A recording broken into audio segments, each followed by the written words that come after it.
Bueno, buenas tardes para todas y todos. Es un gusto saludarlos en la reunión que tenemos hoy. Primero quisiera hacer una breve presentación y un agradecimiento. Bueno, mi nombre es Adrián Alacino, estoy a cargo de la Escuela Superior de Medicina en la Universidad Nacional de Mar del Plata y voy a ser el moderador de este panel tan lindo, con tan buenos compañeros. Y está el profesor Gabriel Angelini, que es quien para Cisco Webex y nuestros estudiantes está coordinando la mesa. Muchas gracias por estar y bueno, estamos compartiendo esta tarde con los profes, con Gabriela Albujo, que ella es docente intercultural bilingüe que pertenece a la etnia Saraguro, ubicada al sur de Ecuador y que ha trabajado bastante por los derechos de la niñez y las mujeres, y el profe Edgar Isch, que es docente de la Universidad Central de Ecuador en Quito. También él es investigador y autor de varias obras sobre educación, derechos de la niñez, género, ecología política. Y la profe Mariana Yacachuri, quien es médica, pediatra, especialista en pediatría y es profesora adjunta de nuestra cátedra de Nacimiento, Crecimiento y Desarrollo de segundo año, acá en la Universidad Nacional de Mar del Plata, en Argentina. La profe Mariana está en la ciudad de Pinamar, Gabriel está en Mar del Plata, nosotros estamos en Mar del Plata, Gabriela está en Loja, en Saraguro, y Edgar está en Quito. Así que para todos los que nos saludan, también quiero dar un breve mensaje a las instituciones que están acompañando esta iniciativa y agradecer profundamente al doctor Arturo Quispe, que seguro está por ahí, de REDAC, y a todo el equipo de REDAC, a Juan Carlos, que está apoyando la reunión, a los compañeros del Foro de Salud Pública de Ecuador, al Frente Nacional por la Salud de los Pueblos del Ecuador también, y a nuestra querida Federación Argentina de Medicina General, también muchas gracias por estar acá con nosotros. Hemos establecido para este conversatorio, que se llama COVID-19 y el interés superior de la niñez, hemos establecido que los ponentes van a tener 15 minutos para hacer su presentación cada uno. Quien les habla les va a marcar cuando falte tiempo, 2 o 3 minutos antes, para que puedan redondear, y que vamos a tratar de respetar los tiempos, y posteriormente la intervención de los tres va a haber unos 30 minutos para preguntas que van a poder hacer todas las personas, o comentarios, si los comentarios son breves, y eso va a estar coordinado por el profe Gabriel Angelini, que es quien para nosotros está moderando acá por Cisco Webex la reunión. Así que dicho esto, le voy a dar la palabra a nuestra querida Mariana Yacachuri, la profe, para que nos dé un poco su punto de vista sobre esta temática. Y le doy las buenas tardes, ya se le había dado antes, a todos los estudiantes y a toda la gente que nos está acompañando de los distintos países de nuestra querida América Latina. Adelante, Mari. Bueno, buenas tardes, los saludo desde acá, desde Pinamar. Yo soy Mariana Yacachuri, como decía Adrián, soy pediatra. Me desempeño principalmente en lo que es pediatría ambulatoria, acá en esta ciudad que tiene alrededor de 45.000 habitantes. Y además soy docente adjunta de la Cátedra de Nacimiento, Crecimiento y Desarrollo de la Escuela Superior de Medicina. Antes que nada, bueno, agradecerles por la invitación, Arturo, Adrián, Gabriel, agradecerles por este compartir, ¿sí? Bueno, hoy nos convoca esta temática del principio de interés superior de la niñez, y este binomio salud-educación en este contexto. Contarles un poco que Nacimiento y Crecimiento y Desarrollo, nuestra asignatura en la Escuela Superior de Medicina, es una asignatura con contenidos innovadores en cuanto a lo que tiene que ver con esta temática del interés superior del niño y el garantizar derechos. Todos nuestros contenidos de alguna manera están atravesados por esta temática. Entonces, nuestro objetivo de alguna manera es formar profesionales que tengan esta mirada. Hasta hace algunos años en la enseñanza o el aprendizaje de la medicina no se le daba tanta trascendencia a esto, y bueno, y si vamos a hablar de lo que es desarrollo integral, creemos que es más que necesario incluirlos y ver a las infancias, ¿no?, atravesadas por esta temática. De alguna manera entonces veníamos trabajando en esto de enseñar derechos, de garantizar un aprendizaje con contenidos amplios. Venimos trabajando de alguna manera con REACT en esto de derribar paradigmas de la guerra contra los microorganismos, de hablar de una sola salud. Venimos intentando fortalecer un nivel, digamos, de atención basado en lo que es la atención primaria de la salud, y aparece el SARS-CoV-2, ¿no? Aparece en escena el coronavirus y con todo lo que eso trajo aparejado, ¿no? Con el miedo que trajo aparejado, con el volver a hablar del intensivismo, con esto de trazar fronteras que fueron mucho más allá de lo que eran fronteras geográficas o de lo que son fronteras geográficas, en trazar esta frontera, ¿no?, del propio cuerpo. Vino el aislamiento y vino esto de desnudar o de revelar inequidades que sabemos que existían y que existen, pero bueno, que se pusieron de alguna forma de manifiesto.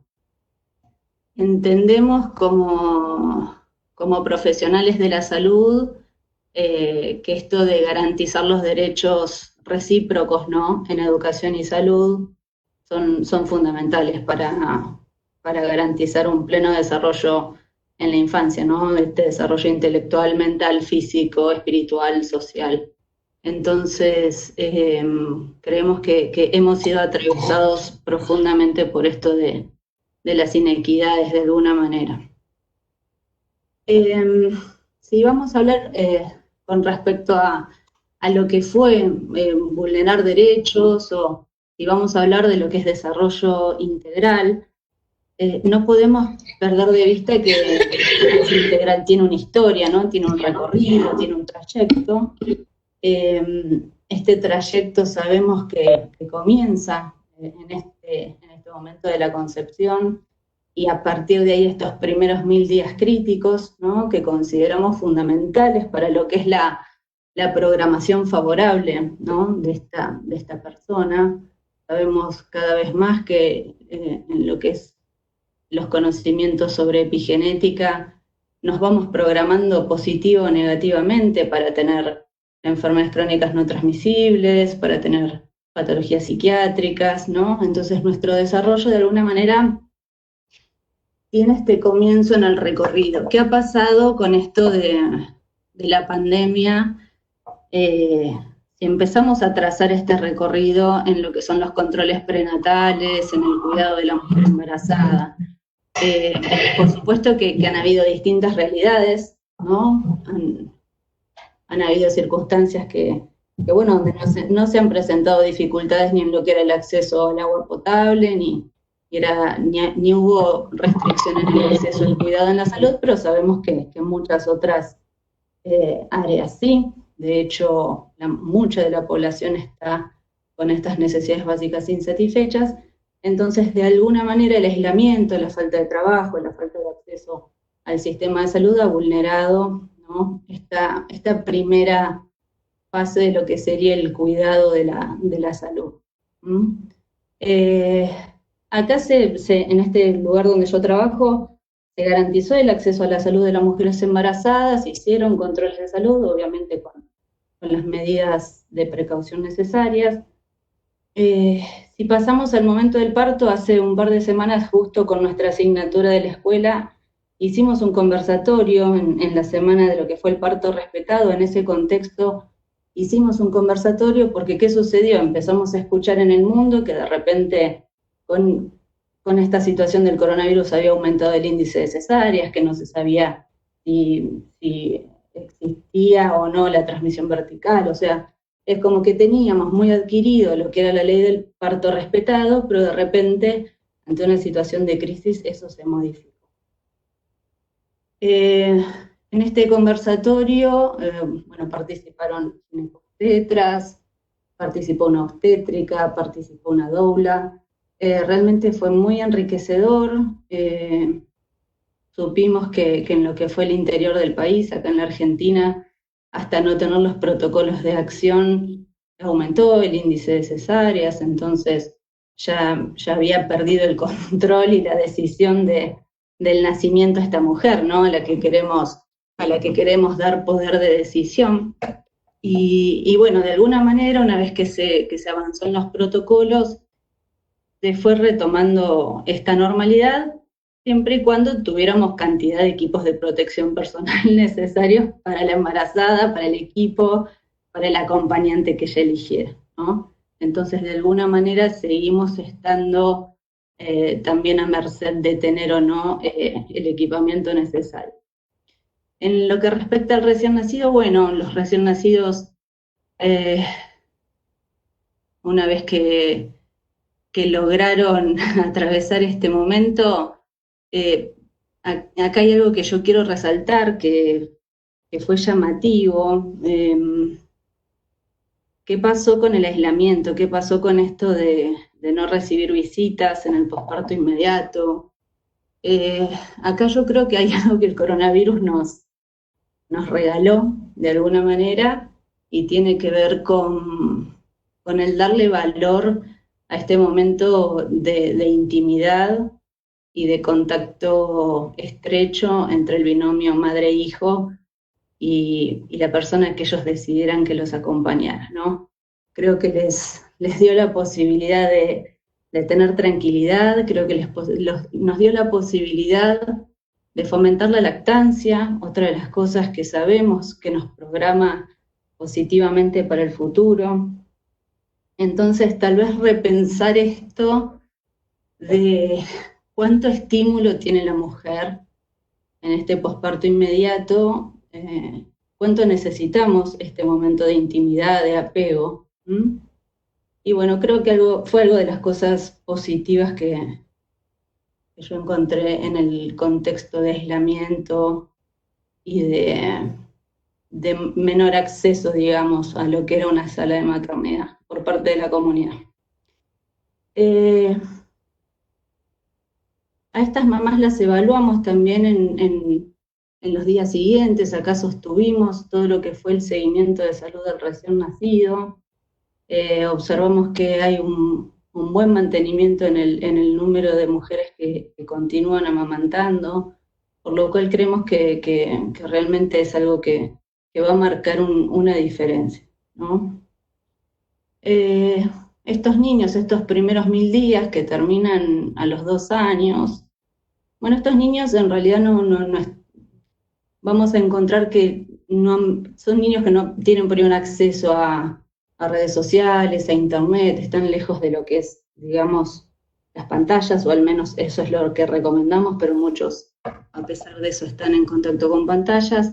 Lo que sí hemos notado es que en esto del aislamiento y del confinamiento han pasado a vivir en espacios tal vez reducidos, con hacinamiento, con situaciones intrafamiliares de violencia. Sabemos que en lo que es el desarrollo integral y en lo que es todo el desarrollo psicomotor y psicosocial, la libertad de movimiento es sumamente importante, ¿no? Y bueno, en esto de las inequidades, tal vez estos niños no han encontrado un lugar con libertad de movimiento y de esparcimiento necesario.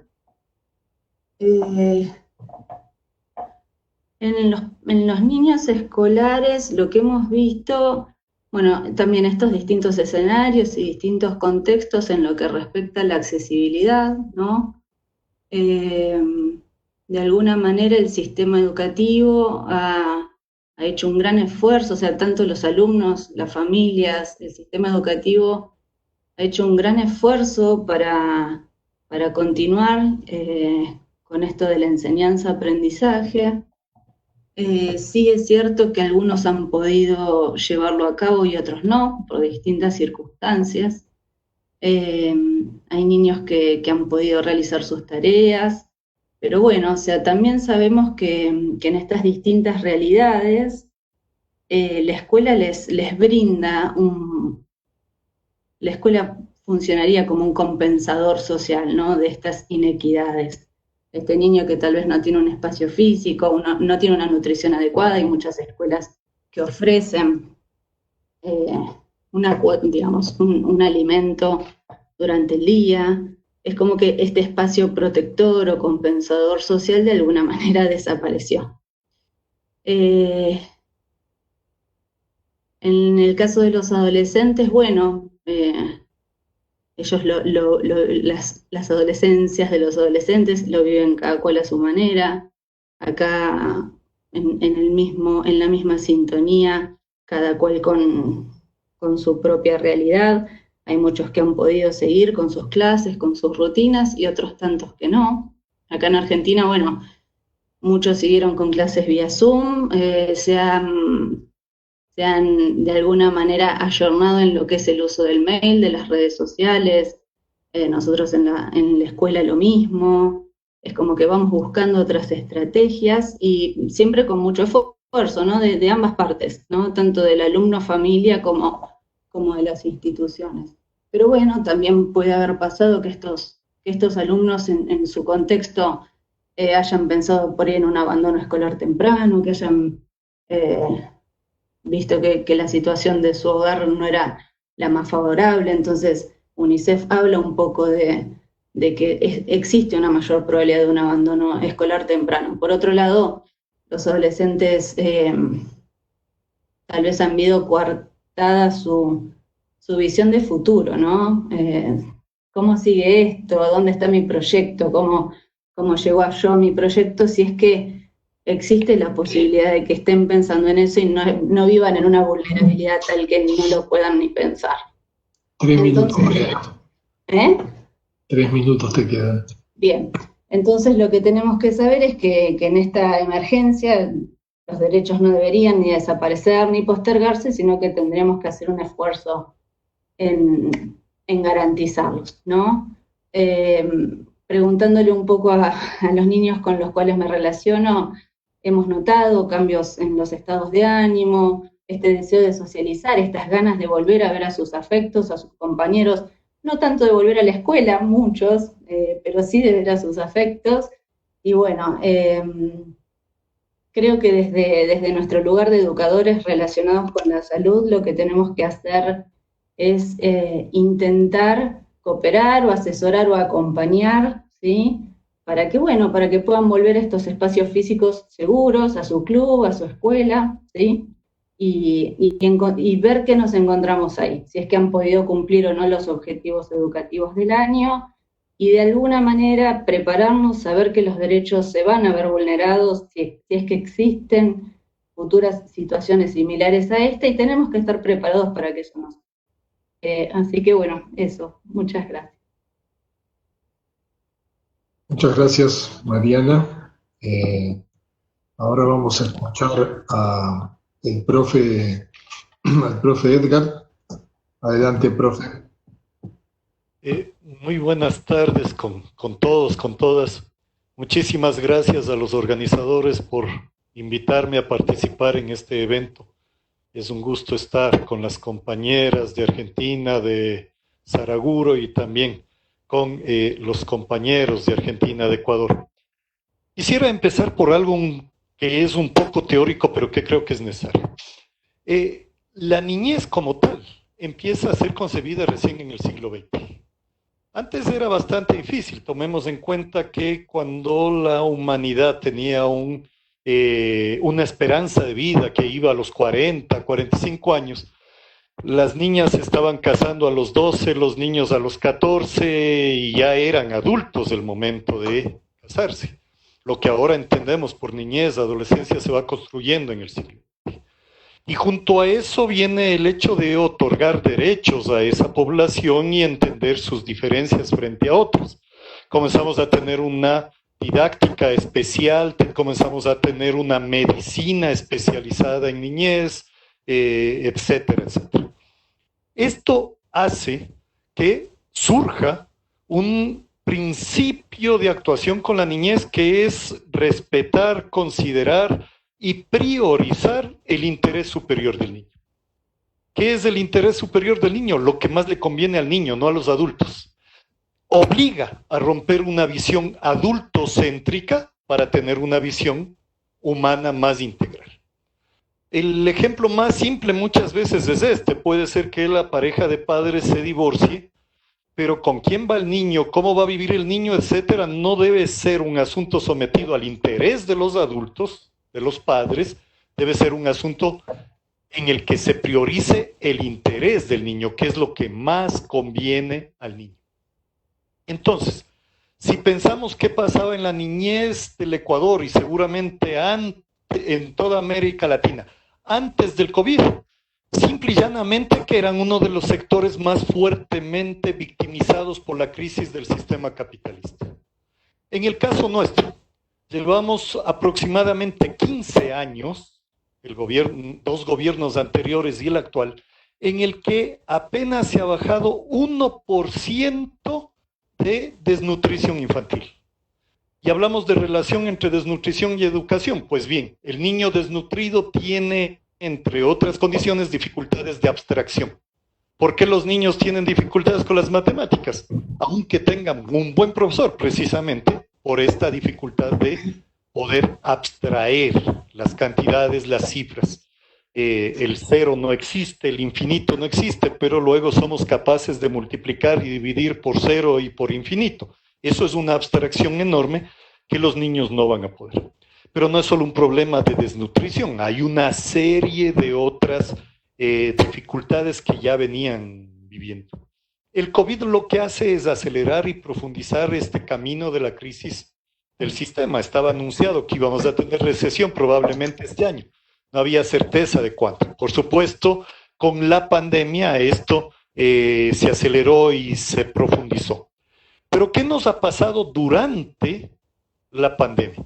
En realidad, y hablo desde la experiencia ecuatoriana, que no se priorizó a la niñez.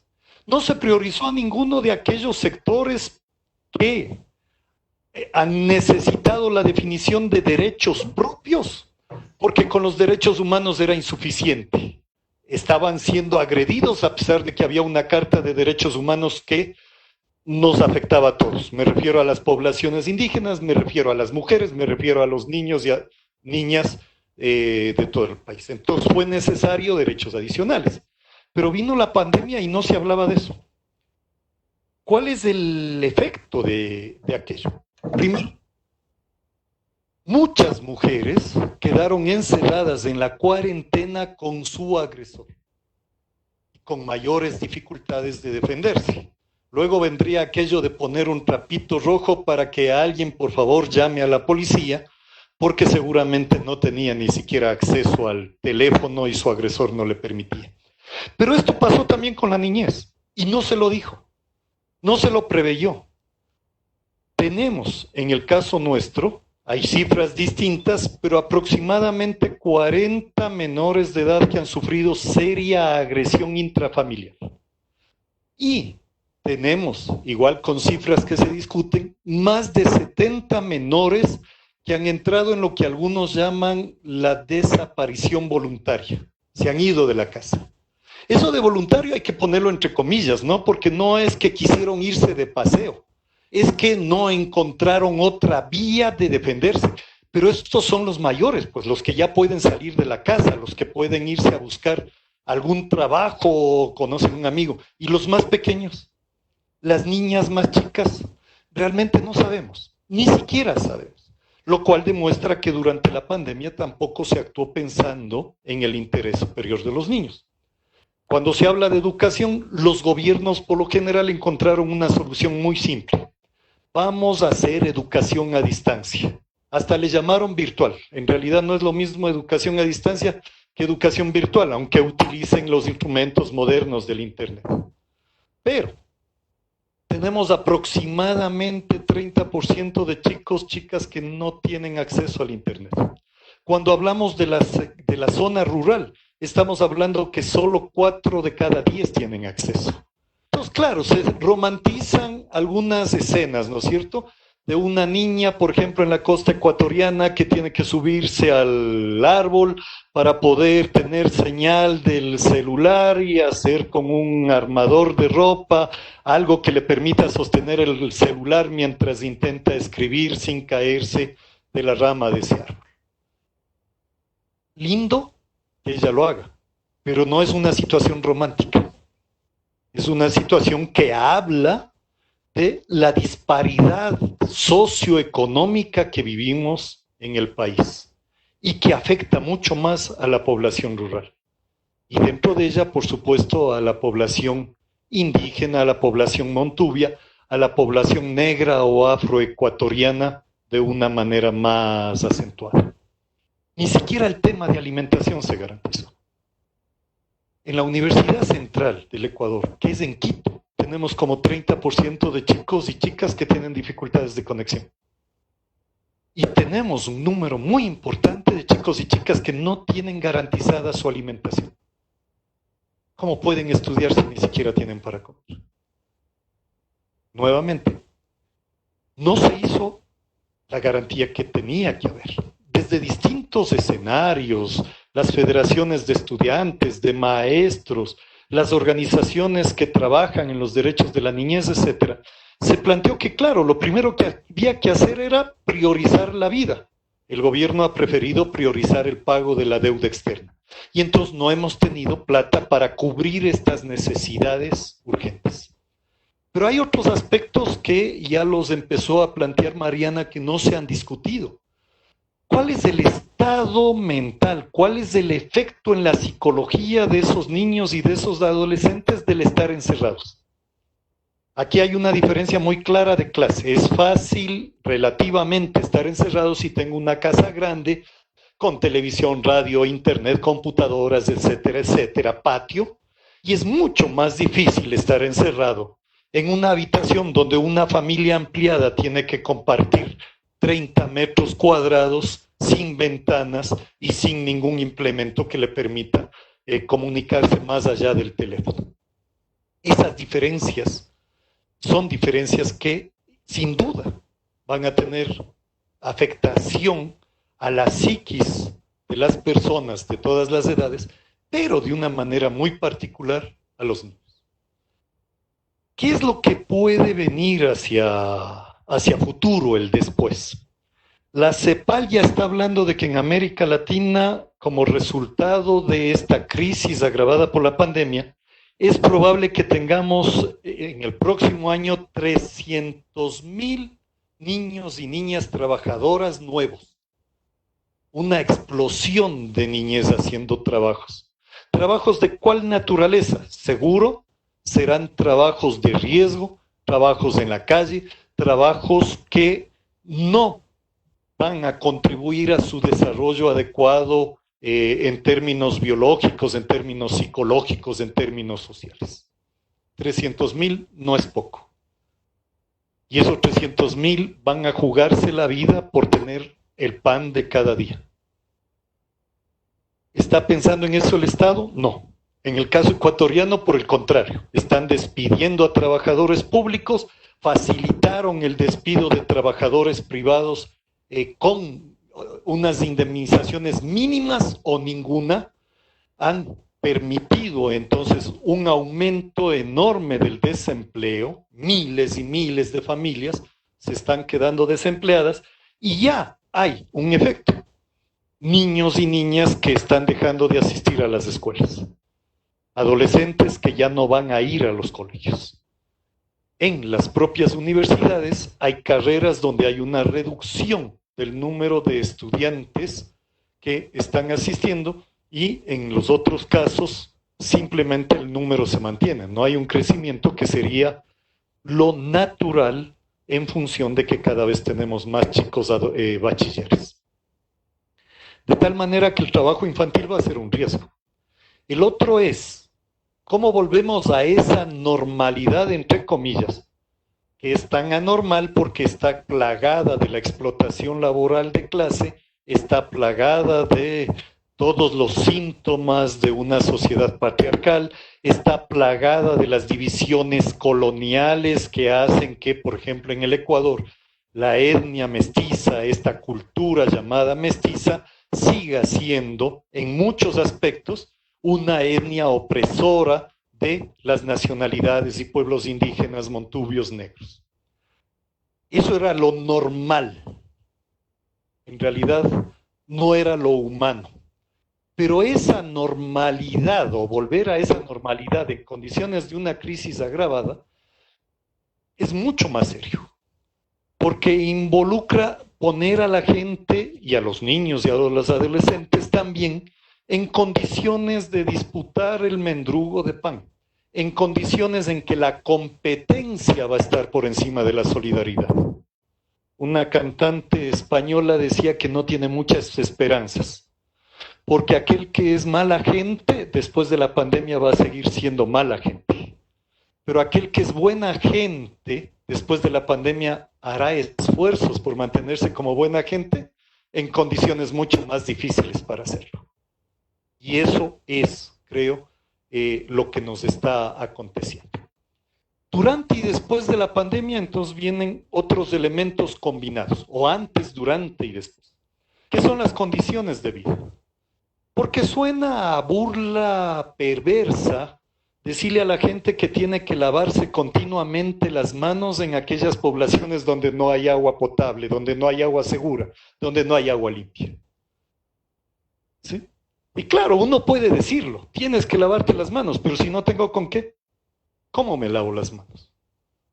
Y uno puede recomendarle que todos los días coma proteínas, pero si no tengo dinero para comprar la carne, ¿cómo puedo hacer lo que me están diciendo que debo hacer? Esto hay que tomarlo en cuenta porque en todos los países del mundo, quienes han sufrido más por la pandemia han sido los más pobres. Quienes han sufrido más... Perdón, estás en tus últimos 3 minutos. Listo. Han sido ellos. Entonces, antes de la pandemia teníamos una situación de crisis que significaba, sin duda, una enorme inequidad y una difícil lucha por el interés superior del niño como un principio que se lo viva en la sociedad. Esto ha entrado en una condición más difícil durante la pandemia y seguramente después de la pandemia nos va a tener que convocar a todos a organizarnos y a luchar por los derechos de todos los seres humanos, por los derechos de aquellos que han sido más violentados y, sobre todo, por los derechos de niños, niñas y adolescentes. Muchas gracias. Muchas gracias, profe. Me regalaste 1 minuto y medio, así que después te lo voy a cobrar. Hablando de... Bueno, gracias, profe. Vamos a darle la palabra a Gabriela y de paso le vamos a preguntar, porque si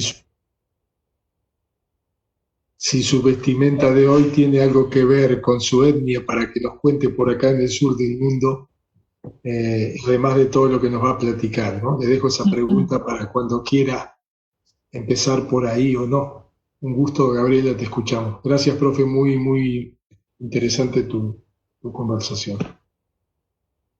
Muy buenas tardes con todas y con todos, seres de distintos países que nos hemos congregado aquí por preservar, cuidar y velar por los derechos de niños y adolescentes en esta situación de pandemia. Bueno, sí, voy a comenzar respondiendo a tu pregunta. Esta es la vestimenta de la etnia Saraguro. Está muy cerca en la pantalla, entonces muestro el prendedor. Este prendedor es un prendedor de plata que coge este rebozo grueso y es la conexión de la mujer a tierra. Es lo que nos permite estar conectadas con el cosmos y con la tierra. Este precioso collar grandote de mullos, le llamamos aquí, de chaquiras, abalorios, como le llames, de cuentas, los tejemos nosotras mismas y tiene un significado el que cada mujer le da al tejer. Yo hago el rezo por el cuidado de las aguas, de las montañas y las aguas personales. Este es mi collar, que protege la selva y las aguas. El sombrero, bueno, hay cuestionamientos si es que el sombrero es una prenda propia de los pueblos nativos de América o si se sí vino con la invasión española. Entonces, este sombrero es de lana pelmazada. La cosa es que ahora es parte de nuestra vestimenta, independientemente si es que es un objeto que vino con los invasores o existía antes, casi seguro que no existía antes. Siempre en los grabados y todo están los pueblos nativos de América con cintillos y plumas, entonces el sombrero seguro que es una réplica bellísima de los sombreros de la época. Es un sombrero duro. Bueno, eso para comenzar. Y nosotras, las mujeres de mi etnia, nos vestimos así todos los días. Siempre me preguntan, cuando estoy en otro país o estoy en la calle, ¿te estás yendo a alguna fiesta? Entonces yo suelo decir, llena de orgullo, sí, todos los días bailo en la fiesta de la vida. Y es que nosotras nos vestimos así para todas las actividades, todos los días, y sentimos que la vida es una fiesta, y eso es algo que para mí es honrar estar viva, saber que hay algo elegante que utilizar cada día y una razón de ser que es honrar a los ancestros. Honrando a los ancestros, comenzarles a contar y a comunicar ahora que yo no creo en la escuela. Y tal vez un poquito en las universidades, pero en la escuela y en los colegios no. Entonces, eso me permitiría decir ahora que la pandemia ha sido un regalo para los niños y niñas para no tener que estar escolarizados, no tener que estar exigidos desde los adultos. Entonces, cuando Mariana decía de la importancia de preservar los derechos de los niños y sobre todo priorizar el bienestar de los niños y que sus intereses sean priorizados, yo diría, si un niño está escolarizado, sus intereses no están siendo priorizados. Si un niño tiene que asistir a una escuela, hacer lo que un adulto le dice que haga, sus intereses no están atendidos. No está recibiendo atención, sino instrucción. La educación ha avanzado muchísimo. Nosotros comenzamos en el año 86 con mi compañero en Saraguro en un proyecto público que se llamó Inca Samana, que participó en 2 documentales argentinos, justamente, que podrían ver ustedes, estudiantes de Argentina. Habrán visto La educación prohibida de Germán Doín. Allí participamos como proyecto Inca Samana y en un video que fue exclusivamente hecho de Inca Samana, que es La voz de los sin voz, que hizo la Cancillería Argentina. Entonces allí pueden ver con detalle nuestro pensamiento y la manera en la que nosotros dejamos de creer en la escuela y creemos en la importancia de que los adultos confabulemos en que los niños puedan aprender por sí mismos, puedan realmente dedicarse a ser aprendices de la vida en aquello que les interesa y aquello que ellos quieren saber. Entonces, el centro educativo Inca Samana fue destruido por el gobierno de Rafael Correa en el 2014 porque al gobierno no le interesaba. Este gobierno es polémico, ¿no? Fue muy querido fuera de Ecuador porque se creía todo lo que él decía, pero en Ecuador destruyó la educación experimental, destruyó la educación intercultural bilingüe, y nos vimos absorbidos por un sistema de educación única. Se unificó, todo el sistema educativo se unificó en un solo currículum. Y para nosotros el currículum es personal. El currículum lo hace el estudiante o lo hace el aprendiz. Para esto, nosotros creamos en el 2014, cuando ya se venía la destrucción de Inca Samana, la red de pensamientos, la red educativa de pensamientos, experiencias y sueños alternativos en Ecuador, que se llama Mushugawai. Con esta red hemos apoyado durante la pandemia a los padres, madres y a los jóvenes que han estado desesperados de estar encerrados y sin tener quien les diga qué hacer. Porque el primer mes fue muy difícil comunicarse con los estudiantes. En Ecuador, tanto en educación privada, tal vez un poco diferente, por todas las facilidades de las TICs que hay y todas las facilidades que hay en los hogares. Pero en la educación pública fue muy difícil que se puedan comunicar con sus profesores. Y entonces, la atención que nosotros hemos dado desde la red Mushugawai es a través de 5 seminarios a la semana, webinars para adultos, porque lo que nosotros queríamos era preparar a los adultos para que ellos puedan dar mejor atención a los niños y aprovechar este momento de oro de estar padres y niños en la casa. Los padres que no han podido trabajar porque sus trabajos eran dentro de casa o no podían asistir, han podido tener un tiempo maravilloso de atender a los niños, de atender a las niñas. Bueno, ha habido casos también terribles. Edgar nos ha contado cosas muy graves que no podemos tampoco cerrar, no podemos decir que eso no existe, pero sí. Entonces nosotros hemos apoyado con estos webinars el día martes de Educación sin Escuela. ¿Cómo podemos apoyar ahora que los niños no tienen escuela? Entonces para esto han venido madres homeschoolers, padres homeschoolers, las personas de los proyectos Musugaguay, que somos un montón de proyectos alternativos en Ecuador, que como ahorita ya no hay educación experimental, nos hemos salido del sistema y tenemos centros comunitarios que no tienen nada que ver con el Mineduc, ni queremos que tengan que ver. Ya, los miércoles, nuevas feminidades. Los jueves, sanación. Creemos que todos necesitamos hacer sanación, que necesitamos encontrarnos con nosotros mismos. Los viernes, nuevas masculinidades, de manera que los hombres puedan también visualizar lo que les está pasando ahora que están encerrados, sacar, limpiar, poder sanar. Y los sábados, nuevas economías. Entonces sentimos que esos son los pilares de la vida y que de esta manera nos mutuapoyamos en poder vivir la pandemia de la mejor forma. En nuevas economías hemos tenido también charlas de cómo hacer huertas en botellas, cómo poder hacer huertas sin jardín, cómo poder hacer economía. Tenemos moneda par, que aprendimos también de compañeras argentinas, trueque, mercado sin monedas, y facilitarnos el envío de las cosas que estamos comercializando. Entonces sentimos que hay mucho que hacer, muchas opciones que sí podemos hacer. Yo ya dejé de esperar del gobierno en el año 86. Entonces imaginarán que esos 34 años he vivido sin el gobierno. Hemos tenido un maravilloso proyecto educativo gigantesco que ha sido el orgullo de Loja y del Ecuador. Hemos tenido, otra vez recomenzamos en el 2016, una vez que ya nos terminaron ese proyecto, comenzamos de nuevo un proyecto que ahora activa 12 inteligencias y la memoria celular. Entonces, para nosotros, el hecho de no tener al gobierno apoyándonos no es un obstáculo. A veces es mejor, porque el gobierno nos exige que hagamos unos planes de clase y unas cosas que solamente son domesticación para los niños. Incluso a nivel universitario tenemos dos, la una es Ecoversidades, que es a nivel mundial, de la cual somos parte, y la otra es Pluriversidades, que es una opción latinoamericana. Entonces, en esa pluriversidad y ecoversidades, los estudiantes adultos acceden desde su pasión a autoformarse y tener la posibilidad de ayudarse con otras personas que hacen lo mismo, y como muchos centros de ecoversidades gigantescos en todo el mundo, nos apoyamos para que los chicos hagan pasantías, se vayan de una ecoversidad a otra. Nos parece riquísima la experiencia. Entonces aprendes tu carrera en experiencia, en la práctica.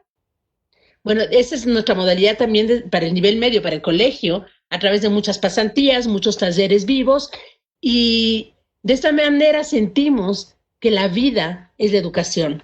De hecho, estamos ahorita en Ecuador yendo a fundar la educación de la vida, la universidad, perdón, la multidiversidad de la vida. Sentimos que la vida es donde realmente aprendemos. Y ahí sí les diría, si ustedes se pueden acordar cosas que aprendieron en la escuela o en el colegio, o cuando piensan en la escuela y el colegio, se acuerdan más de sus amigos, se acuerdan más de cuando saliste en teatro, de cuando jugaste fútbol. Si piensas en cosas lindas del colegio, nadie va a decir, hay una clase de matemáticas tan inspiradora que tuve, sino que me dicen siempre, ay, éramos del equipo de básquet del colegio, yo era del consejo estudiantil, el club de periodismo. Esas son las cosas de las cuales nos acordamos del colegio. Entonces, es algo que yo sí pongo en tela de juicio ahora en este panel en que todos ustedes representan una universidad, creen en educación, decirles que yo creo en el aprendizaje, no creo en el enseñar, creo en el facilitar aprendizajes. Mi profesión es ser impulsora de sueños, porque yo creo que por ahí va. Si encuentro la pasión de las personas con las que trabajo, si encuentro la pasión de los jóvenes y niños con los que trabajo, entonces ellos van a aprender aquello que les apasiona.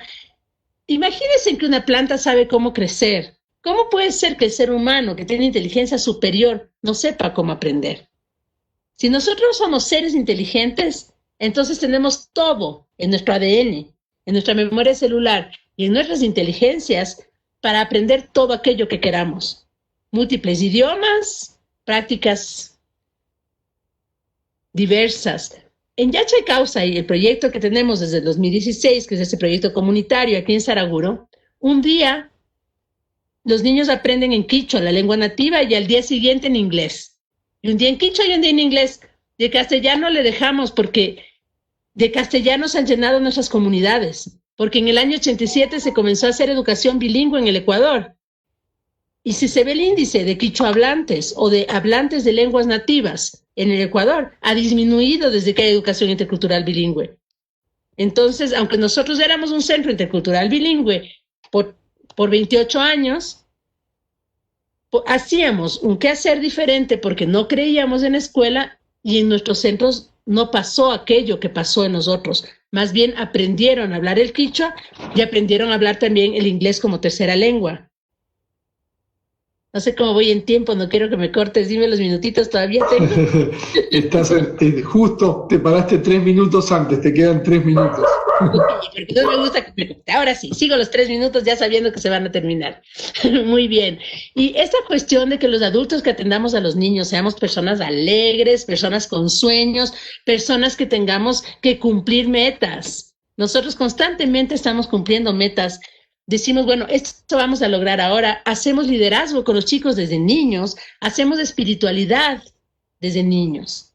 Creemos que la espiritualidad es algo mucho más grande que las religiones y que no podemos limitarnos a decir, bueno, estás en la escuela. No, en la escuela está la espiritualidad adentro, la posibilidad de transformación. Los chicos cada semana, cada lunes hacen un propósito para esa semana, cumplen sus propósitos, los adultos hacemos lo mismo. Las reglas de convivencia son consensuadas, no utilizamos la democracia.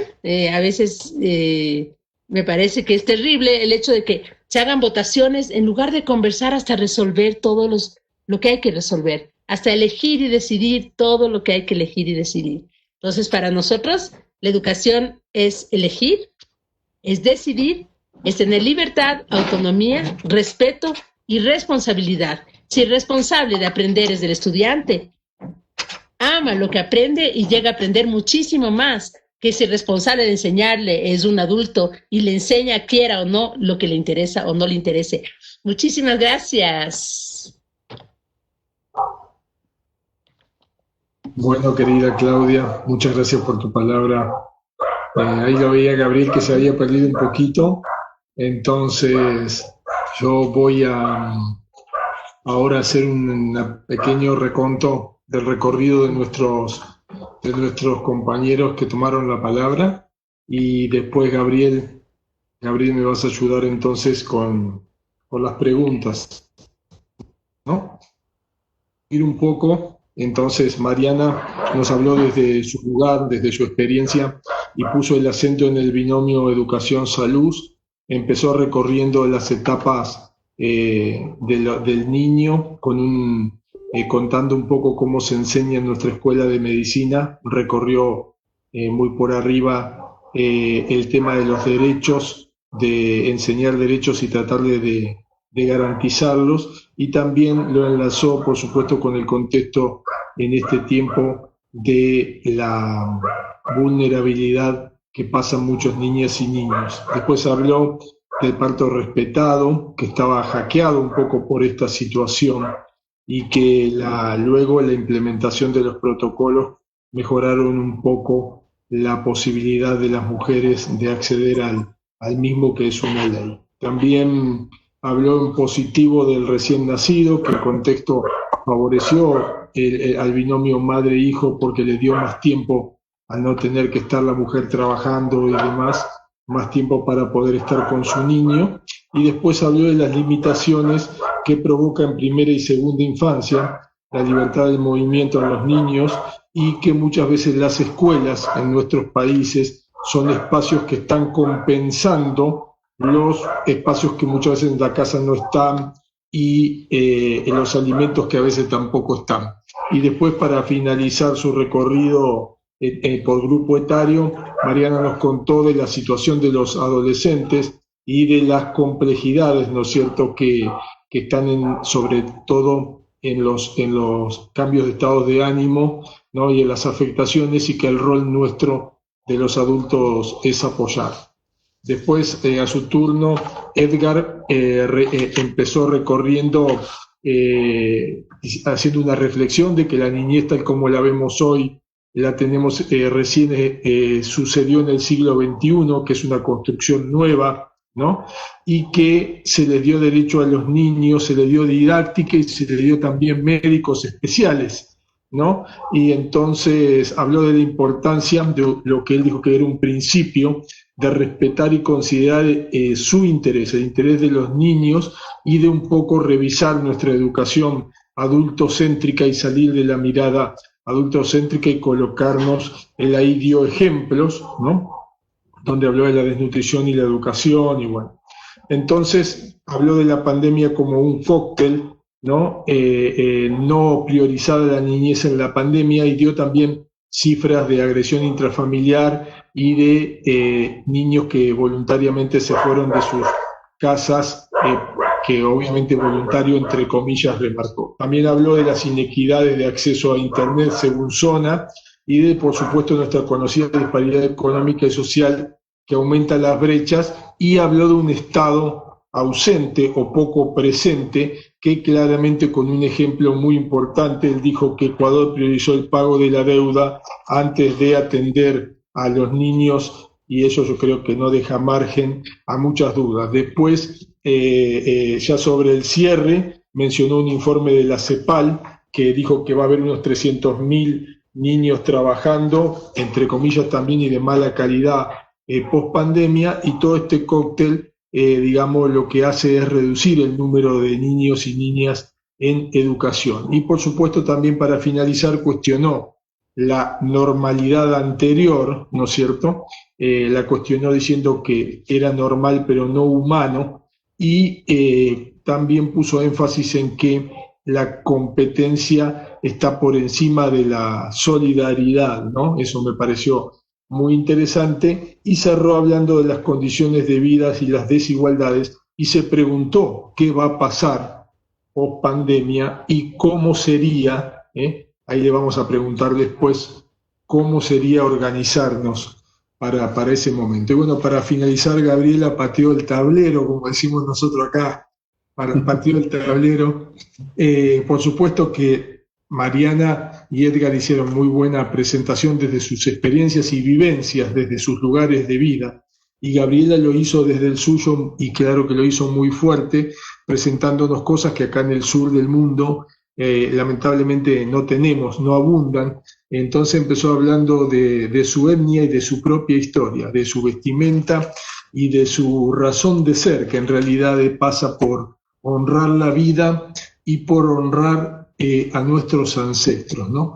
Entonces, curiosamente, para sorprendernos, empezó a definir que la pandemia era un regalo y lo justificó, al regalo de la pandemia, porque la no escolarización, tal como está concebida en nuestros lugares, es muy fuerte, y verdaderamente brindó a los niños un poco más de libertad. Entonces ella dijo que reciben instrucción pero no educación, como una frase fuerte también. Después nos recomendó algunos documentales que espero que los estudiantes hayan tomado nota para mirar, incluso algunos producidos con la televisión de nuestro país, como La Voz de los Sin Voz, y habló, por supuesto, de lo que fue la destrucción en el correísmo. O sea, tomó el gobierno de Correa, que de afuera de Ecuador siempre se lo vio progresista, como un gobierno en el cual ha destruido la educación bilingüe intercultural, ¿no? Diciendo que el quechua como lengua madre, digamos, se había perdido, al menos en la promoción oficial. Y bueno, después nos empezó a contar varios de sus proyectos, los que en su historia de vida, proyectos alternativos educativos que participan, y nos describió cómo son estos proyectos alternativos educativos por día, qué hacen, qué temas trabajan: sanación, inequidad, economía, y bueno, con mucho orgullo, por supuesto, y con la pertenencia, eso en compañía de su pareja y de su gente, entiendo, ¿no? Entonces, otra frase también muy fuerte, que dijo que si no nos apoya el gobierno, mejor, porque el apoyo del gobierno es domesticación. y para ella la educación son talleres vivos, pasantías, y recordó que en nuestros modelos educativos lo que recuerdan como positivo no son las clases de matemáticas, sino las experiencias vividas, ¿no? Y bueno, y de esa manera fue cerrando un poco, hablando para finalizar de las inteligencias múltiples de nosotros, los seres humanos, que estamos por encima de las plantas y otros seres vivos en cuanto a la capacidad de razonar, y volvió a mencionar, ¿no es cierto?, la situación de haber ido perdiendo la educación bilingüe quechua y de funcionar, y lamentó la competencia y el no funcionar con acuerdos y buscar siempre acuerdos para avanzar cuando discutimos temas. Así que bueno, Gabriel, te la dejo picando, ¿eh? Acá tenemos tres muy diversas posturas opinadas, así que bueno, tenés la palabra. No, la palabra no la tengo yo, sino en todo caso la direccionalidad. Lo que explotó interesantemente fue el chat. Así que voy a ir habilitando por un orden de aparición los micrófonos de estudiantes y una profe que tenemos con ganas de preguntar. Arranca Nina Durán Simonelli. Nina, si estás por ahí, en este momento tenés el micrófono abierto. Bien, ¿se escucha? Perfectamente. ¿Se escucha bien? Sí, claro. Quería preguntarle a Gabriela, ¿cómo hacía para tener una actitud tan alegre, más cuando muchas veces con los nenes es difícil, porque les cuesta entender, más en el contexto en el que están ellos, sin una ayuda del gobierno, muy todo así a mano? ¿Cómo hacían y si es parte del aprendizaje emocional, la inteligencia emocional que le transmiten a los niños de todas las edades y a las familias también, ¿no? Porque ahí escribió que hace un laburo con los padres y todos los miembros. Perfecto. ¿Gabriela? Sí, qué pregunta más linda. Bueno, para mí, ser feliz es una elección personal. Decidí a los 12 años que nada me iba a quitar la sonrisa. Yo le mostré una foto de carnet de la inscripción de la matrícula a mi papá y me dijo: me encantas, mi amor, quiero que me prometas que esa sonrisa la vas a tener siempre.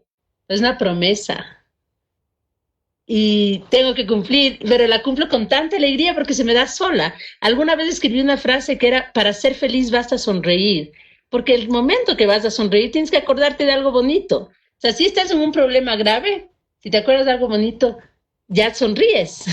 Entonces, sí, yo siento que el buen humor, el positivismo, genera positivismo y buen humor a nuestro alrededor.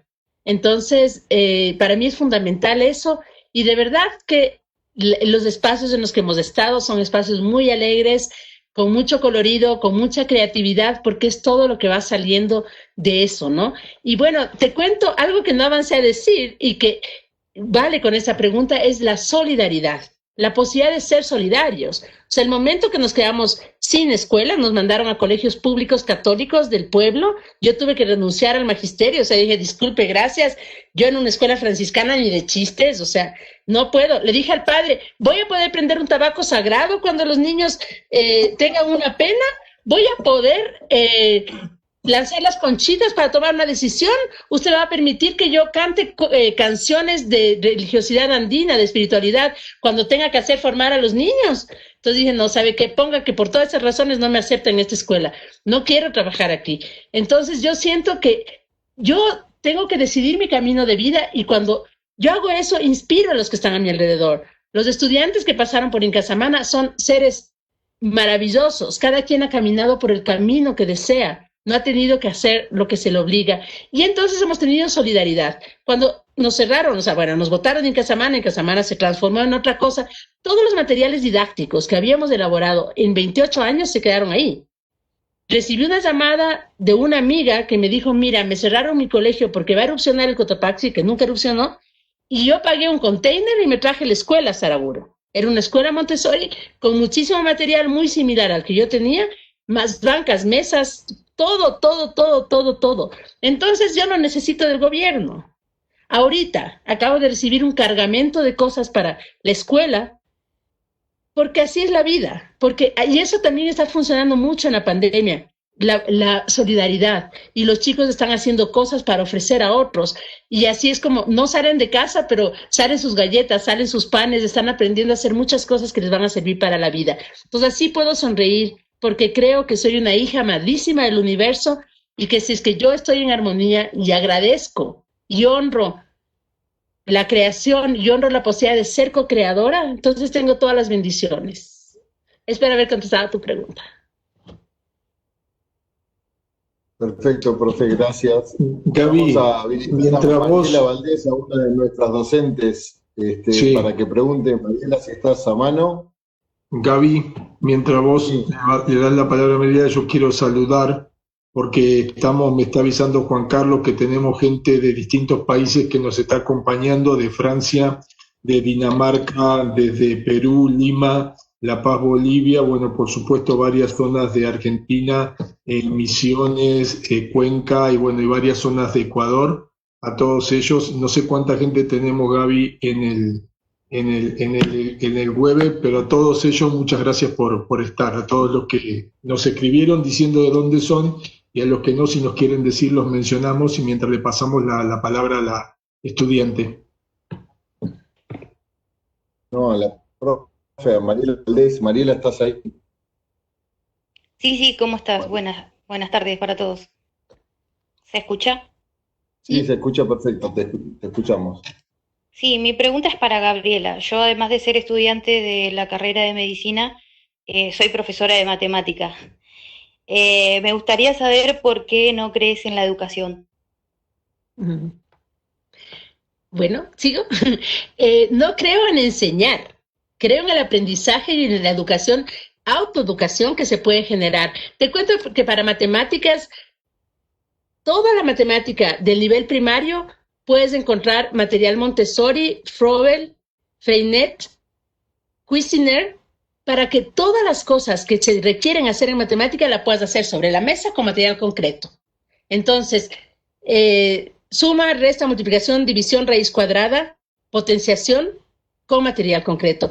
En Perú aprendí la maravillosa yupana inca. ¿Cómo? Con una telita de cuadraditos puedes hacer sumas, restas, multiplicaciones, divisiones gigantescas, con millones, con miles de millones. Entonces, en eso creo yo, en la posibilidad de aprender y crear estructuras de comprensión. Por eso trabajo con las inteligencias. Yo no creo en el aprendizaje en un pizarrón. Es tan fría la matemática así. Tú debes, Mariela, tener una inteligencia matemática muy bien desarrollada. Eso es lo que te ha permitido que tú entiendas las abstracciones numéricas. Y justo decían la multiplicación por 0. O sea, 5 por 0. Si 0, repito 5 veces, ¿cuánto es? Es súper fácil si tienes la mesa vacía y dices muy bien, o sea, 5 por 1, 5, ahí tienes los 5. Pero si tengo 0 en la mesa y digo, ¿cuántas veces es 0? 5 veces, 0. Porque ves, miras, no tienes que hacer la abstracción. Nosotros no hacemos abstracciones hasta los 12 años. Todo se aprende en concreto. Entonces, no es que estoy en contra de la educación, estoy en contra de la escuela. En contra de las escuelas no alternativas. Las escuelas alternativas son una maravilla. Las hay, y en Argentina ahorita hay un boom de escuelas. Conozcan en Buenos Aires el proyecto C que armó Germán Doín. Yo soy parte de REEVO también, que es una organización que nació en Argentina, de la ENA, que es el Encuentro Nuestra América, que se da cada 2 años.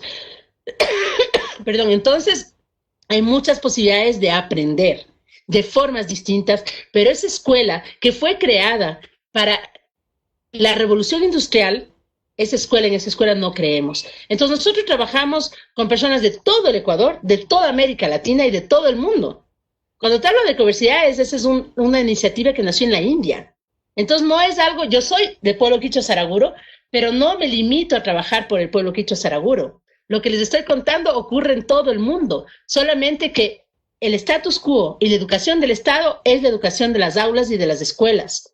Pero verdaderamente el aprendizaje en el mundo se da de múltiples maneras. Cuando busquen la voz de la Sin Voz, pongan Inca Samana, porque hay muchos videos que hizo la Cancillería de Argentina sobre múltiples temas. Entonces hay que poner Inca Samana para que salga el nuestro. Entonces sí, yo creo en el aprendizaje, en el autoaprendizaje y en el yo poder superarme y crecer. Gracias, Mariela. Perfecto, profe, muchas gracias.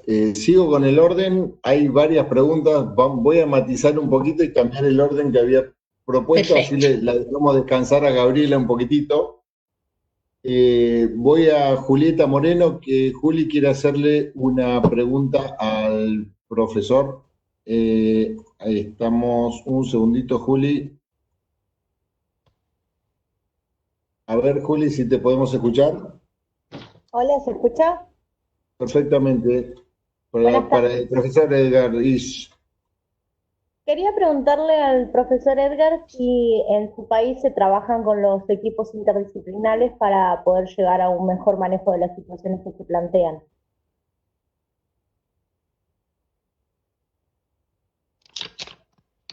¿Se escuchó? Obviamente, sí, gracias. Obviamente mi experiencia es más la experiencia de lo que podríamos inclusive llamar educación occidental y de la formada, como bien decía María Gabriela, para la revolución industrial. Yo tampoco creo en esa escuela actual, en esa escuela conductista que Paulo Freire le llamaría bancaria, etc. Sí creo en la enseñanza. Y en el aprendizaje, y creo que todos enseñamos y todos aprendemos. María Gabriela ahorita nos enseñó un montón de cosas, aunque no crea en la enseñanza, nos enseña, sin duda alguna, porque eso es parte de la relación humana. Pero hay dificultades que en ciertas culturas, en ciertas poblaciones se dan y en otras no. María Gabriela decía, es una bendición que los niños estén en la casa. En la ciudad no. En la ciudad muchas veces para las mujeres resultó una triple carga, porque siguieron haciendo todo lo de su casa, se tuvieron que conectar para hacer el teletrabajo y además tenían que cuidar a sus niños sin ninguna preparación adicional para acompañarles en esta metodología conductista que ahora era a través de la pantalla de la computadora. Entonces, claro, ¿en qué medida tenemos equipos multidisciplinarios, interdisciplinarios, que entiendo que es la pregunta? Casi no existe. La propuesta, María Gabriela habló muy sintético de lo que fue el gobierno de Correa en educación, pero no tuvo una propuesta pedagógica. La propuesta fue hagamos escuelas grandes, bonitas, con computadoras y con cosas por el estilo. Eso, por supuesto, a muchos padres de familia les agradaba porque llegaban a ver una escuela bonita y la computadora, la tecnología como que generaba cierta fascinación, pero no educación. Entonces, al no tener una propuesta pedagógica, ¿qué es lo que han hecho? Debilitaron la capacidad de los docentes de actuar como intelectuales de la educación. Cuando nosotros tuvimos la única revolución verdadera que tuvo el Ecuador, que fue la revolución liberal para abandonar la esencia, digamos así, feudal y entrar al capitalismo, con don Eloy Alfaro. Nuestros maestros discutían filosofía, discutían pedagogía, discutían política, etc. Las primeras revistas feministas en el Ecuador fueron de maestras a inicios del siglo XX, fines del siglo XIX. Y se discutía pedagogía. En los 90 nos dijeron que no importaba la pedagogía. Coja usted lo que le sirva de cualquier corriente y no se preocupe de qué corriente es. Después nos dijeron que atendamos exclusivamente el currículo y pensado esencialmente como lista de contenidos. Más tarde, las competencias, que ni siquiera es el currículo, es una forma de organizar el currículo. Ahora ni eso. Desde el correísmo para acá, el maestro lo que tiene que pensar es en la evaluación obligatoria estandarizada. Y la evaluación estandarizada es una barbaridad, porque no hay niños estándar. Pues. Los seres humanos no somos estándar. Entonces, ¿cómo hago una evaluación estandarizada? Es un absurdo. Pero para todo eso, tú no necesitas un trabajo interdisciplinario. En la universidad se habla mucho del trabajo interdisciplinario. Las experiencias son pocas. y son débiles en la mayoría de los casos. Hay, por supuesto, experiencias que resaltan, etc. En realidad, los esfuerzos más importantes de trabajo interdisciplinario vinieron de los establecimientos experimentales, como decía María Gabriela, que se anularon en el gobierno de Correa.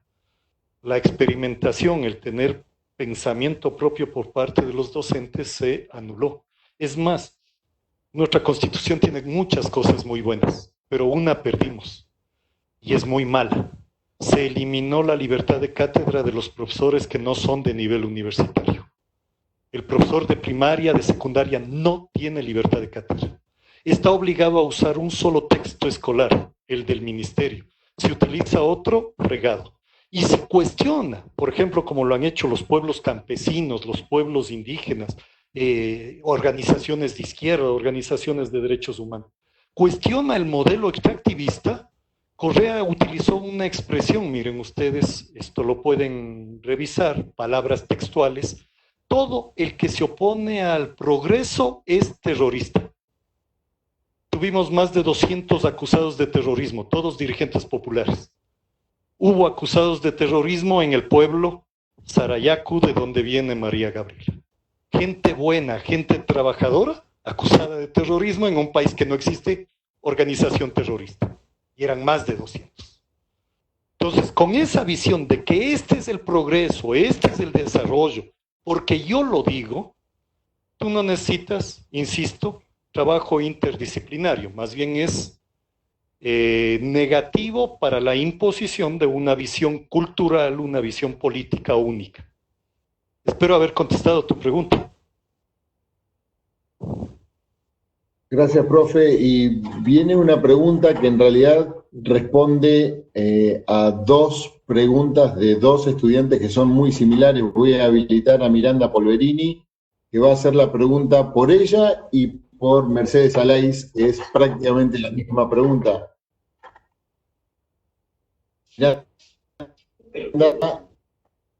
¿Estás? Hola. ¿Te escuchamos? Mi pregunta es para María Gabriela y haciendo un poco referencia a lo que dijo Edgar. Lo que yo quería saber es que si se tiene en cuenta al hablar de regalo sobre la pandemia, el tema de que los chicos en las escuelas quizás reciben más cariño, amor y atención que en sus propias casas. Y teniendo en cuenta esto, el tema de lo que dijo Edgar de que 300.000 chicos luego de la pandemia van a tener que trabajar en el trabajo infantil. O sea, yo no considero, o sea, ¿por qué se considera, no, que es un regalo teniendo en cuenta las consecuencias del después?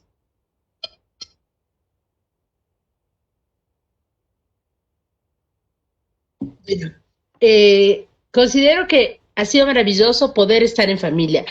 Yo sé que no en todos los casos, pero hemos extendido muchísimo apoyo en las redes que les mencioné a que haya bienestar en la familia, a que por primera vez los papás atiendan a los niños de verdad. Y se ha dado, a pesar de que las mujeres, como dijo Edgar, es verdad, una mujer que depende de su trabajo ha tenido que estar en el trabajo. La posibilidad de hacer nuevas masculinidades ha permitido que los hombres se hagan responsables también de los trabajos del hogar, que tal vez en Argentina es más común, en Ecuador hay muchísimo machismo todavía. Y desde ahí hemos trabajado también con el colectivo Chasquihuarmicuna, que es un colectivo de la cual soy creadora también, de mujeres de Saraguro, que hemos trabajado a nivel de todo el Ecuador, en webinars, en participaciones, para invitar a que haya más equidad en casa. Entonces, si los chicos miran eso, es un aprendizaje grandioso para ellos también. Entonces, donde ha habido la proactividad adulta, es maravilloso. Claro, donde no ha habido la proactividad adulta, están tan mal como en la escuela. Te contesté por escrito esta pregunta. Estoy respondiendo en el chat lo que avanzo a responder. Entonces, sí, si la única fuente de amigos es la escuela, ahorita los chicos tienen la posibilidad de hablar con sus hermanos, de hablar con sus abuelos, con las personas que estén en el confinamiento. Porque una pregunta que nos hacían las madres en las primeras reuniones que tuvimos de apoyo de educación sin escuela era: ¿qué hago ahora con este extraño?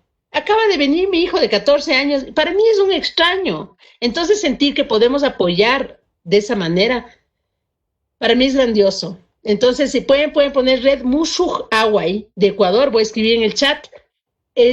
participar en los seminarios, preguntar, incluso tenemos un grupo de adolescentes, desde los adolescentes mismo, una chica jovencita de 20 años se hizo un grupo de apoyo para jóvenes. Entonces creemos que es momento, o sea, tenemos que aprovechar lo que suceda. Entonces, eso que sucedió, lo estamos aprovechando de la mejor manera. No podemos llegar a todos. Ahora estoy llegando a estas 1000 almas que están aquí. Gracias por estar aquí. Ojalá que busquen opciones. Pueden buscar mi nombre en internet, ver más de las cosas que hacemos, comunicarse. Siempre contesto Facebook. Hay muchas maneras. Díganme que estuvieron en esta charla para apoyar. Se llama Incasamana antes, ahora y Achaycausa. Llevamos el mensaje a todos los que podemos. El mundo es gigante, nos avanza a llegar a todos, pero sí creemos que ha dado para mucho. O sea, yo no creo en quien diga que si llegaste malo a esta pandemia sales malo. Estamos con mucha fe de que hay una elevación en la energía de la humanidad y que todos nos hagamos un poco más buenos. Y sí creo, será que soy muy positiva, pero yo sí creo que a todos nos llegó esta cuestión de la pandemia de diferentes maneras, pruebas más duras, pruebas más fáciles, pero nos está llevando a que podamos buscar la solución. Y tal vez personas que estaban aletargadas, conformes en la vida, ahorita tendrán que buscar soluciones.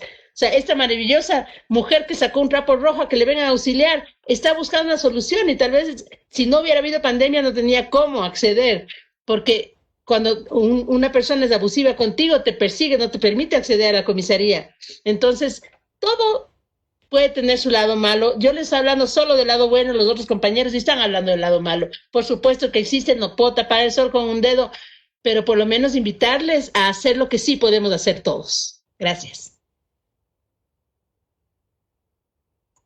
Bueno, fantástico. Voy a ir cerrando con una pregunta para la profe Yacachuri, que la tenemos a mano más seguido a la profe, por eso le preguntamos poco. La padre, no la queríamos escuchar mucho, mentira.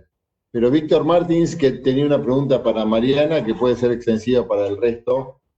Hay que tener en cuenta, me permito decir esto con el permiso del moderador, las realidades son diferentes. Gabriela vive en un lugar con costumbres muy particulares. Nos habló Edgar recién de Quito como una capital. Estamos en Mar del Plata, es una ciudad de 800.000 habitantes. Las realidades son diferentes, la forma intercultural de vivirlas también es diferente. Uno tiene que tener esa apertura para entender que el paradigma de uno no es el único posible. Creemos en la diversidad de pensamiento, creemos en la diversidad de paradigmas, sabemos que los caminos deben conducir hacia el bien común y son múltiples, así que no hay que cerrarse a ninguna posibilidad. Víctor, no sé si podés hacer tu pregunta, a ver si te podemos escuchar. ¿Me escuchan? Sí, te escuchamos. Buenas noches.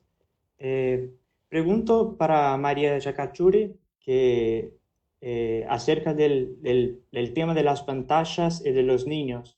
Eso es como se agravó mucho en la situación de aislamiento. Mi pregunta es, ¿cómo pensar en protocolos de aislamiento social para ese tema del COVID? Y que también al mismo tiempo se puede pensar en estrategias para tener espacios para que los niños no se queden totalmente cerrados, tengan como única opción las pantallas. Bueno, Víctor, gracias por tu pregunta. Sí, la realidad es que ha aumentado mucho la utilización de pantallas, tanto porque los chicos tuvieron que acceder por cuestiones de esto, de cumplir con contenidos a nivel educativo, pero también lo han hecho a modo recreacional, ¿no? Todavía no hay estudios que se están haciendo a nivel poblacional de la cantidad de horas de uso de pantallas en los niños durante la pandemia, y realmente los niños han jugado menos de media hora por día afuera de su casa, si es que tienen la posibilidad de tener una afuera, ¿no?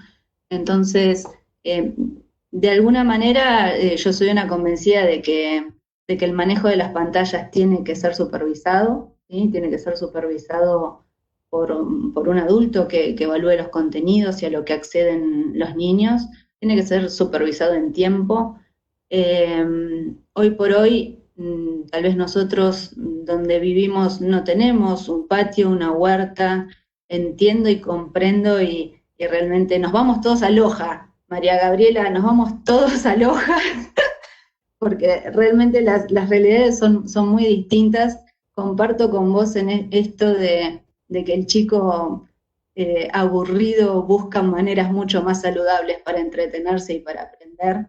Eso lo comparto plenamente y lo practico en la medida que puedo.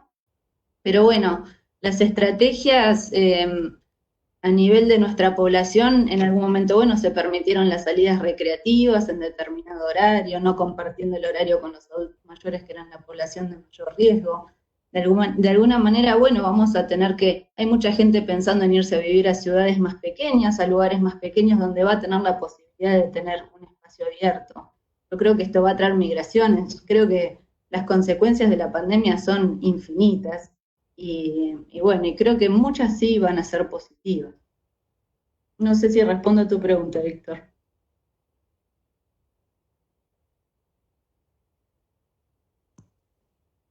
Sí, creo que sí. Es más una gran discusión de que respuestas porque es una situación tanto cuanto rara y sí, más o menos eso. Creo que fue bien. Gracias. Bueno, doctora Dacino, tenemos más preguntas, pero creo que estamos en un horario más que prudente para agradecer a los profes que nos acompañaron y que nos brindaron esta conversación. Sí, claro, mirá, si querés buscar alguna más, mientras yo voy, otros saludos que nos llegan. Estamos saludando a la red Musuk Aguay, que está compartiendo. También nuestros amigos Gerardo y Marcela Bobato de allá de Misiones nos mandan saludos, y saludos del Foro de Salud Pública de Ecuador, que lo nombré al inicio como coorganizador del foro. La verdad que le quiero decir a Gabriela que más de 360 estudiantes nuestros han estado escuchando esta charla, que va a estar grabada y va a ser compartida con los estudiantes, y van a trabajar y reflexionar sobre lo que tú has dicho. Y bueno, quienes hemos tenido la posibilidad de ir a Ecuador